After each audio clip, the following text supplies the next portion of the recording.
सास की जादुई शक्ति। कौशल्या ने एक रात सपना देखा। कौशल्या राजपूत, तुमने किए हैं जीवन में अच्छे अच्छे कर्म, इसलिए अब से जब तुम चाहो गायब हो सकती हो, जिसके लिए तुमको सिर्फ चुटकी बजानी होगी और चुटकी बजाते ही तुम गायब। बस एक बात का ध्यान रखना, जहां तुमने कोई गलत काम किया तुमसे ये शक्ति वापस ले ली जाएगी। कौशल्या की नींद टूट जाती है। ये कैसा सपना था? गायब हो जाऊंगी मतलब? हे भगवान, कंबल ओढ़ के सो जाती हूँ, सपना कंबल के अंदर नहीं घुस पाएगा। कौशल्या डर के मारे कंबल ओढ़ के सो जाती है। सुबह कौशल्या मंदिर जाने लगती है। अरे बहू, जल्दी चल, भिखारियों को खाना भी तो खिलाना है। हाँ माँ जी, अभी आई। आज तो खीर और पूरी बने हैं, सब खुश हो जाएंगे। दोनों सास बहू कार से खाने का सामान लेकर मंदिर पहुंचते हैं और भगवान की आराधना के बाद मंदिर के बाहर बैठे भिखारियों को खाना खिलाने लगते हैं। दीदी, आप हर हफ्ते आते हो, इतना सारा करते हो हम लोगों के लिए।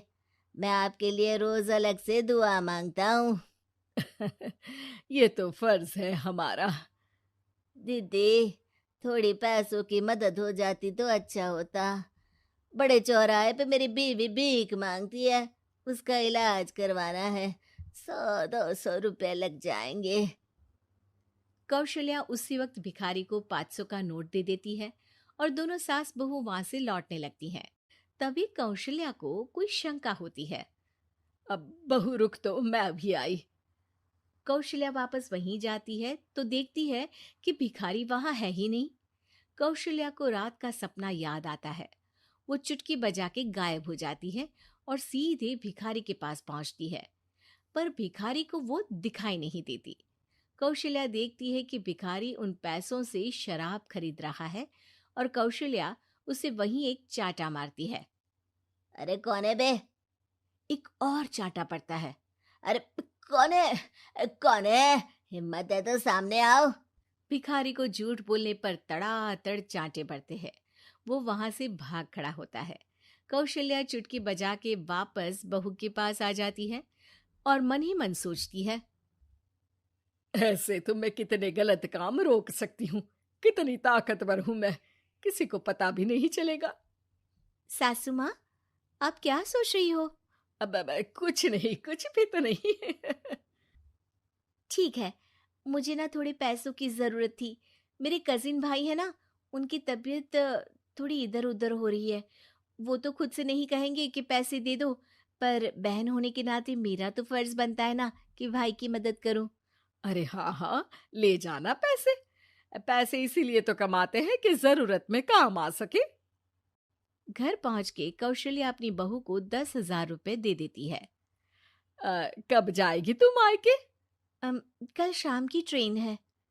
दोनों काम में लग जाती हैं। तभी काम वाली दीदी वहां आती है। आज ना मैं आप लोगों के लिए पनीर बनाऊंगी। ठीक है, मंगवा लेती हूँ पनीर।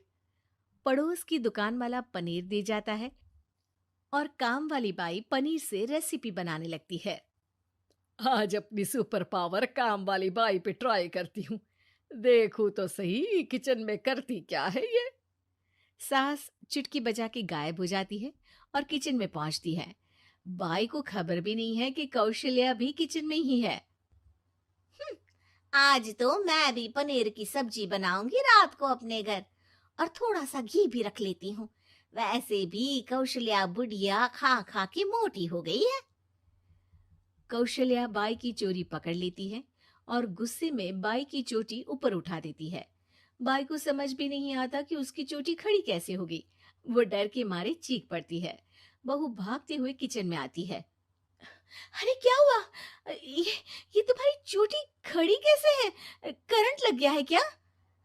पता नहीं, शायद किचन में ना भूत है। बाई वहां से भाग खड़ी होती है और कौशल्या चुटकी बजा के अपने कमरे में टीवी देखने लगती है। बहू वहां जाती है। माँ जी, किचन में ना भूत है, बाई भाग गई। अरे भागने देना, भूत का तो पता नहीं, किचन में चोर जरूर था और वो थी अपनी काम वाली। अच्छा हुआ चली गई। बहू को कुछ समझ नहीं आया। उसने किचन में जो देखा उसके सदमे में जो थी वो अभी तक। अगले दिन बहू अपने मायके के लिए निकल जाती है। कहीं भिखारी और काम वाली की तरह बहू भी तो मुझे धोखा नहीं दे रही। अरे कहीं वो पैसे ले जाके शॉपिंग तो नहीं करने वाली ना। अभी पता लगाती हूँ। मुझसे कुछ छिपा है भला। जैसे भगवान सब देख रहा है वैसे ही मैं भी सब देख रही हूँ। सास को अपनी शक्ति पर घमंड आ गया था। वो अब अच्छे काम करने की जगह अपनी शक्ति का इस्तेमाल खुद का शक मिटाने के लिए कर रही थी। वो चुटकी बजाती ही बहू के मायके चली जाती है। भैया, आपने बताया क्यों नहीं कि इतनी तबीयत खराब है? अरे तेरी सास बूढ़ी हो गई है, इतना भला काम करती है, उनकी मदद कौन करता है? यहाँ तो और भी लोग हैं ना। भैया, मेरे पास कुछ पैसे हैं, आप दूसरे डॉक्टर को दिखा दीजिए ना। अरे मुझे लगता है कि मेरा टाइम आ गया है, मुझे जाना होगा। कमरे में भाई की आत्मा को लेने यमदूत आ चुके थे। कौशल्या भले ही किसी को नहीं दिख रही थी, पर यमदूत ने उसे देख लिया। यही आत्मा है शायद, परछाई दिख रही है, पहले ही तैयार खड़ी है। अरे आप कौन हो? यमराज का नाम सुना है? हैं? आप यमराज हो क्या?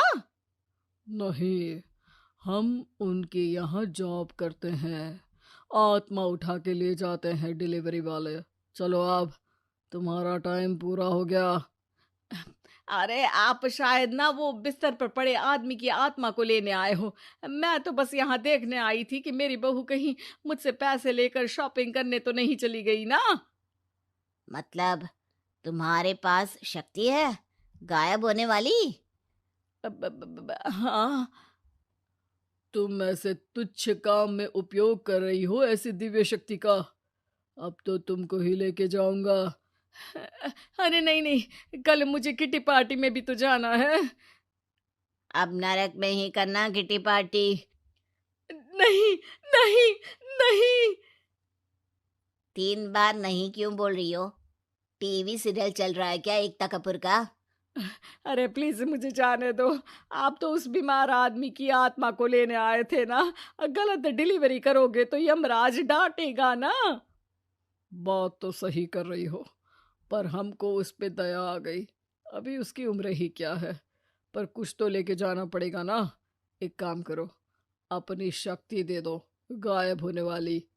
हैं? अरे क्यों?